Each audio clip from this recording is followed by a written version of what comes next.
Hey there, my name is Pravus, and welcome to more Plaguing Evolved Custom Scenarios. I am back for a little bit at least. Once in a while I like to come back to this game, stretch my muscles, make sure that I haven't lost it, you know how that works.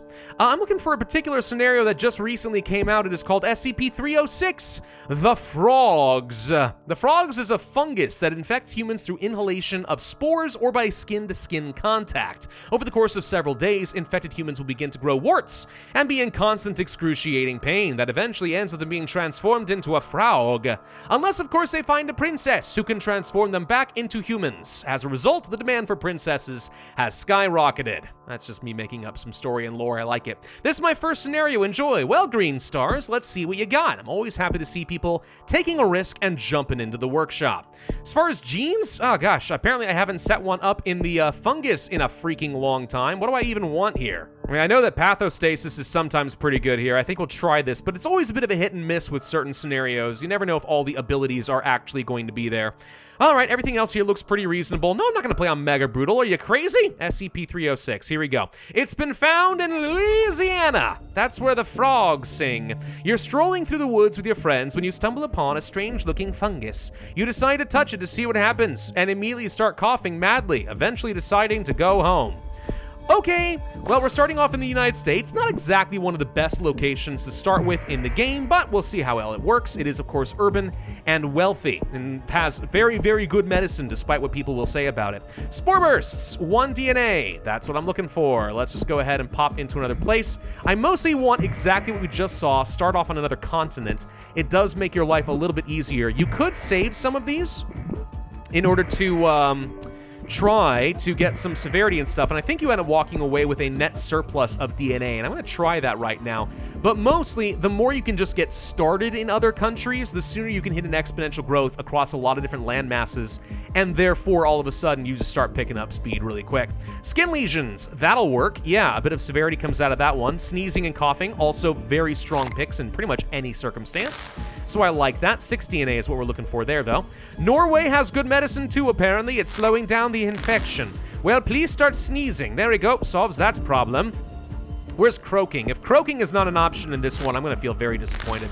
All right, we'll go ahead and pick up coughing, and that should be enough severity to at least feel like we should go ahead and do more of these. Do we get more than 1 DNA? Yes, we do. So I think we've now officially hit that positive surplus, and I'm on pretty much every major continent minus, Australia. Is Australia still considered to be a continent in its own right? I mean, it used to be taught to me that way, but now I hear that kind of like Oceania, this entire region, is considered to be more of a continent set of islands. I have no idea if that's true. I just know one person told me that once, and I'm like, you know what? I can't be bothered to look it up and find out if I'm wrong. All I know is I was taught that it is the largest island and the smallest continent. That's what I was taught growing up, and if I was lied to, well, blame our education system, which actually goes to, considering I was homeschooled, actually, that doesn't quite work the way you think it would. But nonetheless. Anyway, that aside, let's see. We're getting around a lot of countries in the world. This is what I would consider a pretty decent spread. And we can keep going over here if we want to keep doing some more of these spore bursts over them, y'all. I do like to save at least a couple in case we miss out on some islands.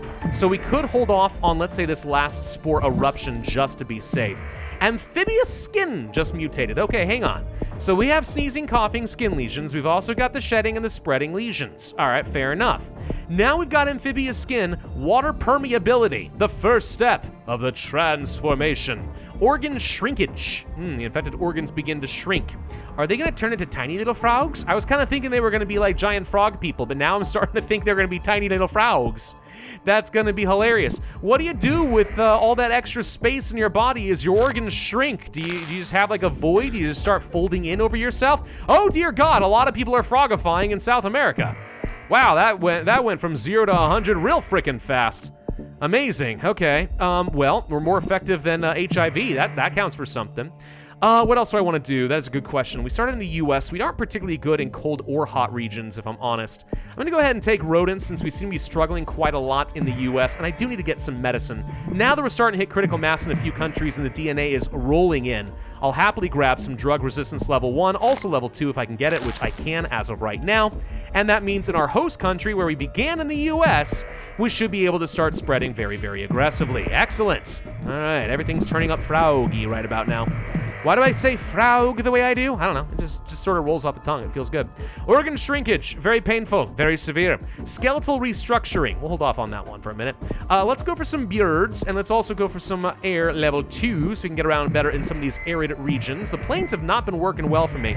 In fact, I'm looking around. We've barely gotten on any sort of public transportation or international transportation so far. Like 2 planes and a boat. That's all I'm seeing over here so far. That is what we call absolutely pathetic.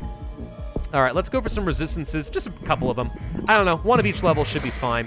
Looks like they're trying to cure the frogginess. Oh, I can't allow you to do that. We have to fight the cure. Let's go for some genetic hardening, a bit more cold resistance since we're struggling in places like Canada and Scandinavia.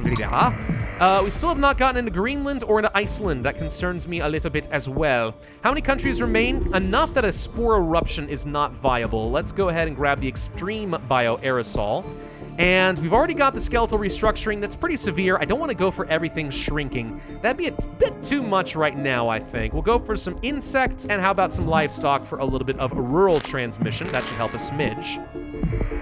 Still haven't gotten into places like Australia either, which really confuses me. Like, look how few planes and boats we've managed to get on despite my best efforts. It's kind of crazy, I think, just a little bit. Let's go for some more birds, and actually everything. Extreme zoonosis. I know it cost me, like, all of my DNA, but, like, let's use them to our advantage to really start getting around into all these locations. See, we got into Australia just in time. All right, so that leaves... Oh, boy. How is Saudi Arabia not infected? This is what confuses me. How is Saudi Arabia, of all places, not infected? It should be. We got plenty of birds. Okay, hang on. This actually might be a loss, weirdly enough. The birds should be crossing the border, which is where I'm very confused. Right, we're gonna go for a spore eruption and then spore hardening. We get into a lot of places, but it's not everywhere. I think we may actually be in trouble here. Spores continually released is what we would have wanted here, but I don't think it's gonna end up getting me into Madagascar or into Greenland, unfortunately. So yeah, somehow, this did not actually spread in the way I was expecting it to. Bizarre. All right, hang on. Let's go ahead and do a quick restart. Why is the game once again acting like I've never played this before and it's unlocking all my achievements? This happens every once in a while with some big patches, and it really confuses me at times. Anyway, I'm gonna go ahead and save up just for a little bit of severity first. Let's go for things like the skin lesions. Maybe I went for too much severity and they just closed down the borders and stuff a little bit too fast. I don't know. We'll pick this up to start, get some of that severity, then we're gonna go ahead and do a bunch of spore bursts. I will be right back. Not exactly as good of a spread this time around. Missed South America entirely. I'm gonna hold on to both of these spore eruptions in case we need it. And I did go for some earlier drug resistance just because... I think we were having a little bit too slow of a start in places like the USA. Let's go ahead and get some of that air and water transmission a bit earlier. This should be a much more manageable amount of severity, so I am hopeful that we'll start spreading a little bit. But it's still not going very quick, mind you. I mean, yeah, no, this is still a very, very slow spread right now. I'm not feeling good about this. Huh, I wonder if some of the base values for the fungus were reworked just a little bit in this little scenario.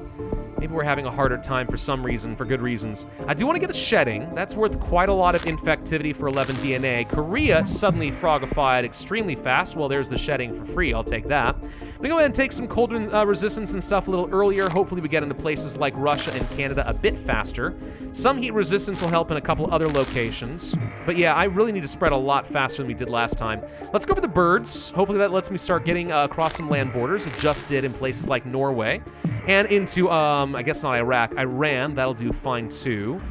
Yeah, maybe more air and water would be good. DNA's still not quite coming together as fast as I would like, but at least we're starting to see the fruits of our labor. Severity's still relatively minor, but like we're spreading rapidly over here, but we're making zero progress in places like South America. That's still a little bit of a problem, you know what I mean? We could always pop a spore burst, but I'm trying not to. Let's maximize the chance that we get onto all the islands that I'm otherwise worried about. And by the way, if you were wondering why I was picking up one of these at a time, then unpausing the game and continuing, the reason why is there's a very rare chance, if you just do a bunch of these in a row, you end up having the same spore burst hit the same country twice, and it just wastes all that value.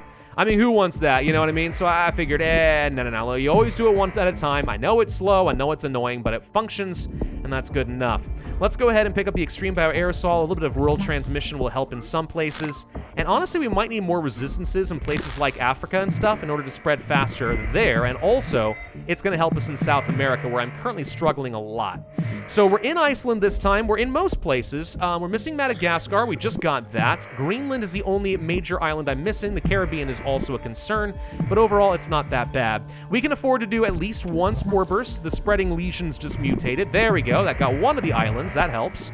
And we've got our foothold in South America. Okay, all of a sudden, things are looking pretty good. Let's go for the genetic hardening. I don't know if I need to go for another cold resistance. Maybe. Let's see. We could go for the severity. I'm going to instead go for... Ooh, what do I want? Let's go for some extra rural transmission, I think. That is how most of South America and the rest of Africa are considered to be. What's left? Only Greenland? Okay, at this point, there's no reason not to just go for a spore burst, so let's do that. Get into the last country. Okay. 25% progress on the cure. I can always do some genetic reshuffles later. That's not an issue. Organ shrinkage is happening. We should find that we're going to get a lot of free mutations as we go. The cold resistance is going to help me hit critical mass here a little faster. And that's most everywhere I care about. Peru, yeah, okay, we're good. Let's go ahead and continue down the symptoms. Now we've had a much more favorable scenario. Skeletal restructuring, more pain. Then everything starts shrinking. The victim's body begins to rapidly shrink in size as the pain becomes completely unbearable.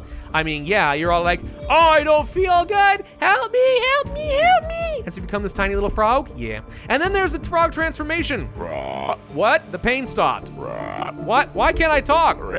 And why are my hands green? What's happening to me? Good question. Everyone turn into frogs!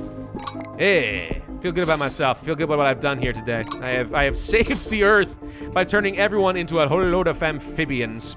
Let's go ahead and do a genetic reshuffle or two, get some score back. That's about as good as we can get it. And who's left? No, wait.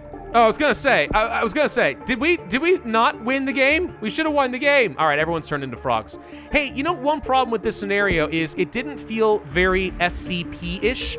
Also, the end screen said SCP-360 and it's SCP-306. So, if you're gonna have an SCP scenario, I need it to be very SCP-y, and that's not what happened here. I'm gonna pull up the Fallout wiki here. Not Fallout, sorry. I'm going to pull out the SCP wiki real quick. Let's just take a quick look at it. Frozen samples stored at Bioresearch Site 101. Anyone infected gets placed under quarantine at controlled environments. Description. It is a fungus related to the genus Trichophyton. Can infect humans, and if left untreated, they cover the body. Yes. And approximately 2 weeks afterwards, they follow some major physiological descriptions. They lose weight, and over the course of months, they have indeed. Organ systems are going to shrink, their skeletal system is going to reshape, and they have a rapid decrease in intellect, but that's scratched out because it makes people feel bad. Got it. Yeah, okay, it actually does turn people into amphibians. So here's the thing. It doesn't have a very strong, secure, contain, protect kind of thing, but it actually follows the SCP description very well. So to that extent, I think the scenario actually does fulfill its role.